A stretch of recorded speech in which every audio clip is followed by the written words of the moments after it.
ఇది ఒక్క నిమిషం అంటే నాకు ఒకటే అనిపించింది. పిఠాపురం నేను హైదరాబాద్ లో కూర్చున్నా. అందరూ అనుకుంటున్నారు కదా రిజల్ట్స్ వచ్చిన రోజున నేను ఏం చేస్తుంటానని. రిజల్ట్స్ రోజున నేను ఏం చేస్తాను 2014 సంగతి చెప్తా, 2019 సంగతి చెప్తా, 2024 ఎన్నికలు. మాట్లాడనివ్వండి, మీరు ఉండండి, మాట్లాడనివ్వండి. ఫస్ట్ మీరు ఆగండి. ఇది ప్రెస్ మీటా బాబు? ప్రెస్ మీటా ఇది? ప్రెస్ మీట్ లా మాట్లాడొద్దు. మాట్లాడుతున్నాం కదా, సభా సంస్కారమేనా అది? వినాలి, అలా కుదరదు. విను అలా కుదరదు. సభా సంస్కారం కాదు అది. సభా సంస్కారం కాదు. వినాలి మాట. ఏది సభకి, ఏది సభ? వినండి ఒక నిమిషం. ఏది సభ, ఏది అభినందన సభ? అది మాట్లాడకపోతే ఎట్లా? అది వినిపించకపోతే ఎట్లా? ఏదైనా కానీ, ఎవరైనా కానీ, ఏ పార్టీ అని కాదు, దేనికి ఆవేశాలు? దేనికి కృతజ్ఞతలు? వినండి బాబు ఒక నిమిషం. బాబా ఆగండి. ఇది ముందస్తుగా కృతజ్ఞతలు చెప్పుకోవడానికి వచ్చాం.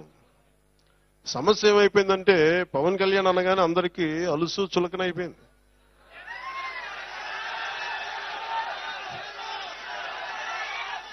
చెప్తున్నా అంటే వీళ్ళకి ఎలాంటి వాళ్ళు కావాలంటే జగన్ లాంటి నాయకుడు రైట్ అనిపిస్తాడు. ఒకసారి ఇంటర్వ్యూలు ఇవ్వడం, మాట్లాడితే కొడతాడు, బెదిరిస్తాడు.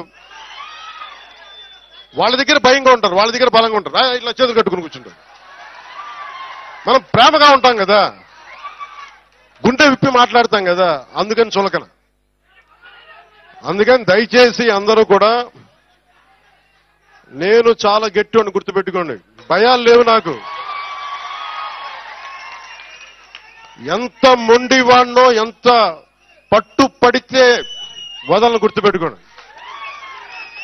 అందుకని నాతో మాట్లాడేటప్పుడు చాలా పద్ధతిగా మాట్లాడాను. గుండెల్లో పెట్టుకొని మర్యాద ఇస్తాను. గుండెల్లో పెట్టుకొని నియమాలు పాటిస్తాం, ప్రోటోకాల్స్ పాటిస్తాం. కానీ అలుసుగా తీసుకుంటే మటుకు నేను అంత తేలిగ్గా తీసుకున్నాను. ఎందుకంటే నేను ఒక వ్యవస్థని నడపాల్సిన వాడిని. కొన్నిసార్లు నేను గట్టిగా ఉండక తప్పదు. నాకు ఇష్టం ఉందా లేదా అని కాదు, గట్టిగా ఉండక తప్పదు. నేను మీకు మాట ఇచ్చాను, లా అండ్ ఆర్డర్ చాలా చాలా బలంగా ఉంటుందని చెప్పాను. ఆయన చెప్పిన బాధ నాకు అర్థమవుతా ఉంది. అట్రాసిటీ కేసుల గురించి ఏమంటారని. అది ఖచ్చితంగా అది ఉమ్మడి మనకి తెలుగుదేశం నాయకులు ఇచ్చిన ప్రణాళిక. అది కూటమి తీసుకుంది, ఖచ్చితంగా చేస్తాం అది. కానీ ఇది ఆ సందర్భం కాదు. ఇది జనవాణి కార్యక్రమం కాదు. ఇది మాట్లాడటానికి ఇది ఆత్మీయ సభ. ఇది ఆత్మీయ సభని ఆత్మీయ సభగానే మాట్లాడుకుందాం. మీకు ఎందుకు ఇక్కడికి ఆసీనులయ్యానంటే, మీ అందరూ ఇక్కడ ఆసీనులైనందుకు గుండెల లోతుల నుంచి మీకు చెప్తున్నాను. మీరే కనుక లేకపోతే